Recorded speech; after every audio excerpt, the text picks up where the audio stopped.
E aí, galera, tudo bom? Acabamos o BGA e vamos de livro novo, como eu prometi. Eu fiquei pensando, desde que a gente já estava terminando o BGA, em que livro a gente ia ler. E aí, os meus alunos têm um autor favorito. E o autor favorito dos meus alunos é o David Walliams. É, assim, incontestável o amor pelo David Walliams.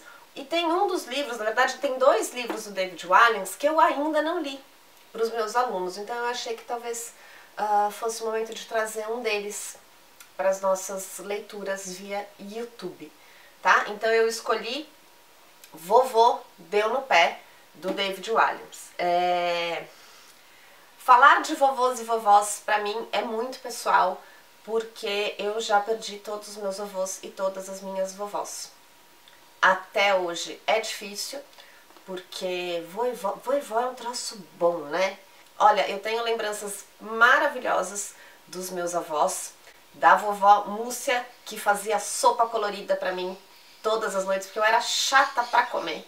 E a minha avó fazia sopa cor-de-rosa, sopa verde, sopa laranja. Cada dia que eu ficava lá nas férias, ela fazia uma sopa de uma cor diferente.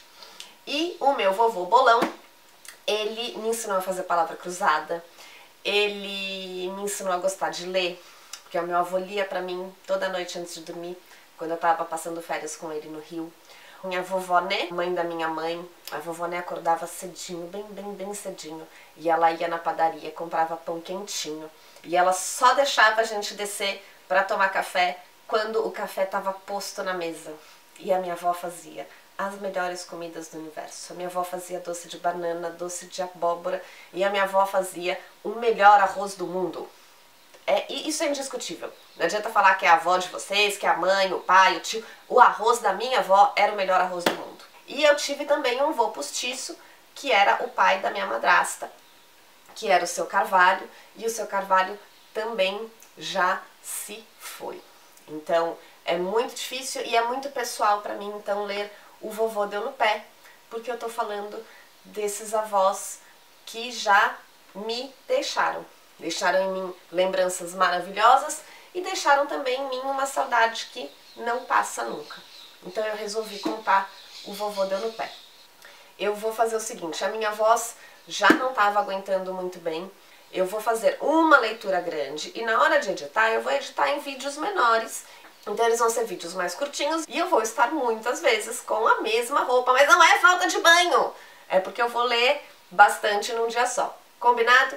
Então, por favor, fiquem comigo. Escolhi o autor favorito dos meus alunos, espero que acabe se tornando também, quem sabe, um dos autores favoritos de vocês. Se vocês tiverem indicação de outros autores, me mandem. Talvez eu tenha o livro, se eu não tiver, eu tento providenciar. Combinado? Então, bora lá!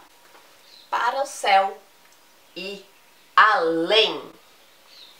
Essa é a história de um menino chamado Jack e o seu avô. Muitos anos atrás, o vovô foi piloto da Força Aérea Britânica. Durante a Segunda Guerra Mundial, ele pilotou um caça Spitfire. A nossa história se passa em 1983, uma época anterior à internet, aos telefones celulares e aos videogames que podiam ser jogados semanas a fio. Em 1983, vovô já era um senhor de idade, mas seu neto Jack tinha apenas 12 anos. Estes são a mãe e o pai de Jack. A mãe Bárbara trabalha na seção de queijos do supermercado e o pai Barry é contador. Raj é o jornaleiro e a senhora Vera Cidade é a professora de história na escola de Jack. Este é o vigário da cidade, o reverendo Leitão. Os detetives Roliço e Esperto são uma dupla que combate o crime. Este segurança trabalha no Museu Imperial da Guerra, em Londres. A senhora Porcina é a enfermeira-chefe do lar para idosos Torres do Crepúsculo. Entre os idosos que moram lá estão a senhora Bagatela, o major e o contra-almirante. Estas são algumas das enfermeiras que trabalham no Torres do Crepúsculo. A enfermeira Rosa, a enfermeira Margarida e a enfermeira Flora. Este é o Torre do Crepúsculo. Aqui vai um mapa da cidade. Vou deixar ele um tempinho a mais para vocês poderem ver bem cada detalhezinho, mas se em algum momento do livro der vontade de voltar, volta e olha de novo, ok? Certo dia, o vovô começou a se esquecer das coisas. No início eram coisas pequenas. Ele preparava um chá e esquecia de beber. E em pouco tempo havia uma fileira de 12 xícaras de chá frio na mesa da cozinha. Ou então ele enchia a banheira e não se lembrava de fechar as torneiras, alagando todo o apartamento do vizinho de baixo. Ele já chegou até a sair de casa com o único objetivo de comprar um selo, mas voltou com 16 caixas de cereal. E olha que o vovô nem gostava de cereal. Com o tempo, começou a esquecer de coisas mais importantes. O ano em que estávamos, se a sua esposa, Peg, que já morrera havia muito tempo, estava viva ou não. Um dia ele parou de reconhecer até o próprio filho.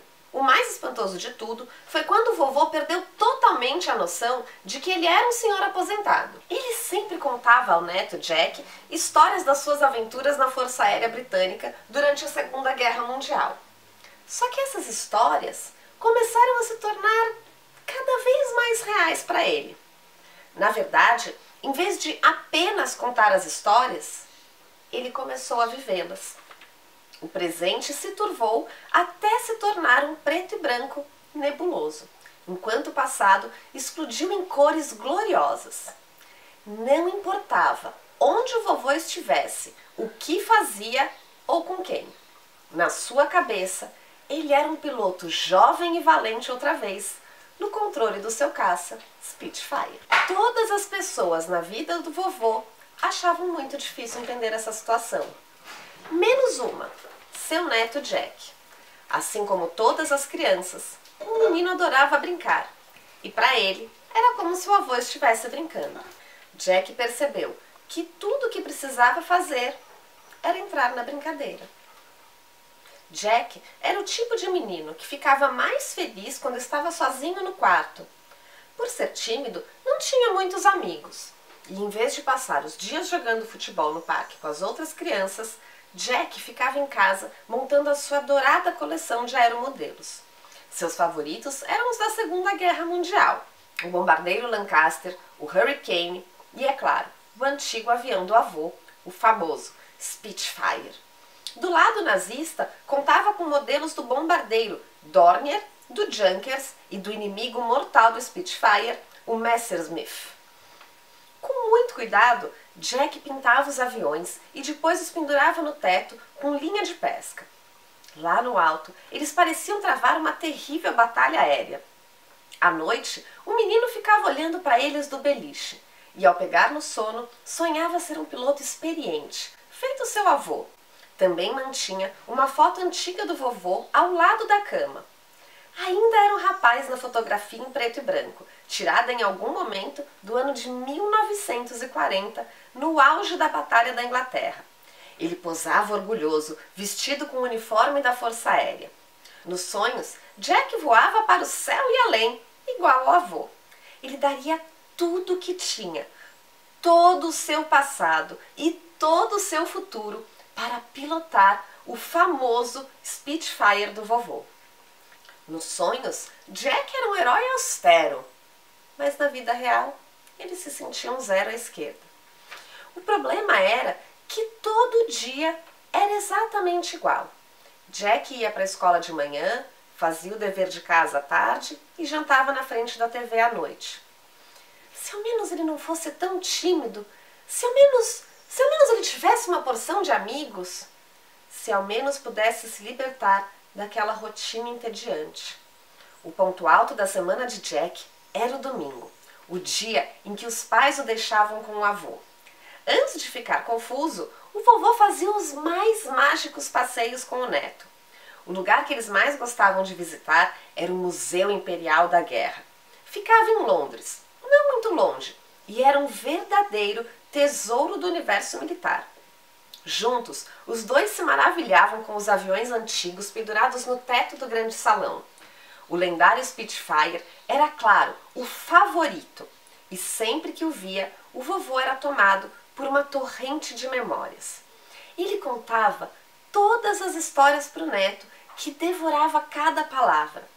Na longa viagem de ônibus de volta para casa, Jack bombardeava o avô com centenas e mais centenas de perguntas. Qual foi a maior velocidade que o senhor já alcançou com o Spitfire?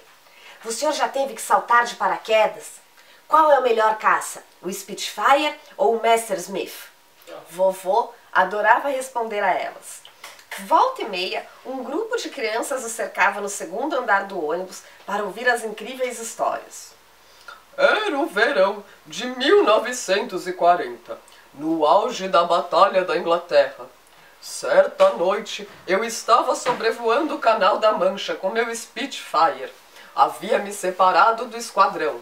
Meu caça tinha sido atingido em um combate aéreo e eu voltava para a base aos trancos e barrancos. De repente, logo atrás de mim, ouvi tiros de metralhadoras. Ratatatá! Era um Messerschmitt nazista, bem na minha cola. De novo, ratatatá! Éramos apenas nós dois, sozinhos sobre o mar. Aquela seria uma luta épica até a morte. Contar suas aventuras na Segunda Guerra Mundial era o que o vovô mais gostava de fazer.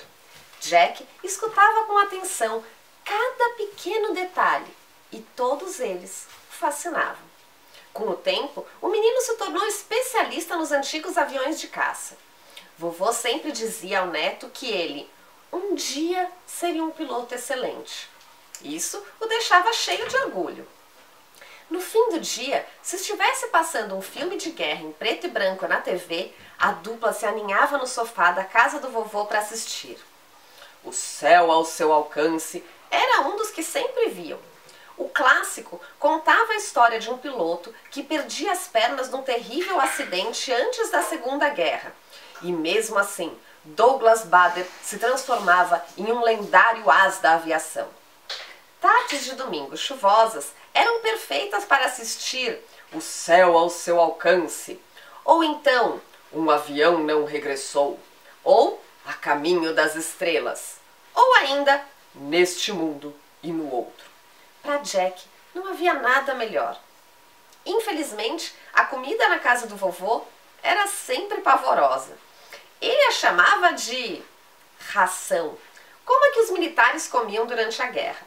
Os alimentos eram sempre enlatados. Para o jantar, ele escolhia 2 latas ao acaso na despensa e misturava as 2 numa panela.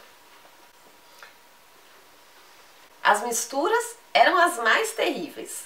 Carne enlatada com abacaxi em conserva, sardinha com arroz doce, pudim de leite com ervilhas, feijão com molho de tomate adocicado e pêssegos em calda, cenoura picada com leite condensado, pudim de chocolate com cobertura de sopa de tomate, truta com macarrão argolinha, empadão de carne e rim com coquetel de frutas, miúdos de carneiro com calda de cereja e a especialidade do vovô, presuntada à la baba de moça.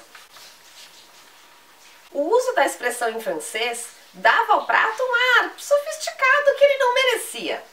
Mas felizmente, o menino não ia lá pela comida. A Segunda Guerra Mundial foi o período mais importante da vida do vovô. Foi uma época em que pilotos corajosos da Força Aérea Britânica, incluindo ele próprio, defenderam o país na Batalha da Inglaterra. Os nazistas arquitetavam uma invasão, um plano que chamavam de Operação Leão Marinho. Entretanto, sem conseguir o domínio dos céus para proteger as tropas em terra, eles nunca puderam colocar a teoria em prática. E dia após dia, noite após noite, pilotos como o vovô arriscavam a vida para impedir que os britânicos fossem capturados pelos nazistas. Por isso, em vez de ler um livro para o neto na hora de dormir, o velhinho contava suas aventuras reais durante a guerra. Suas histórias eram mais emocionantes do que qualquer livro. Mais uma, vovô, por favor! Quero ouvir sobre quando o senhor foi derrubado pela Luftwaffe e teve que fazer um pouso de emergência no Canal da Mancha. Ah, está tarde, pequeno Jack. Vá dormir. Prometo que conto essa história e muitas outras pela manhã. Mas encontro você em seus sonhos, líder de esquadrão, disse o velhinho, dando um beijo carinhoso na testa de Jack. Líder de esquadrão era o seu apelido para o neto. Vejo você nas nuvens, para o céu e além. Para o céu e além, repetiu o menino antes de pegar no sono no quarto de hóspedes do avô, sonhando que também era um piloto de caça. O tempo que Jack passava com vovô não podia ser mais perfeito. Mas tudo estava prestes a mudar.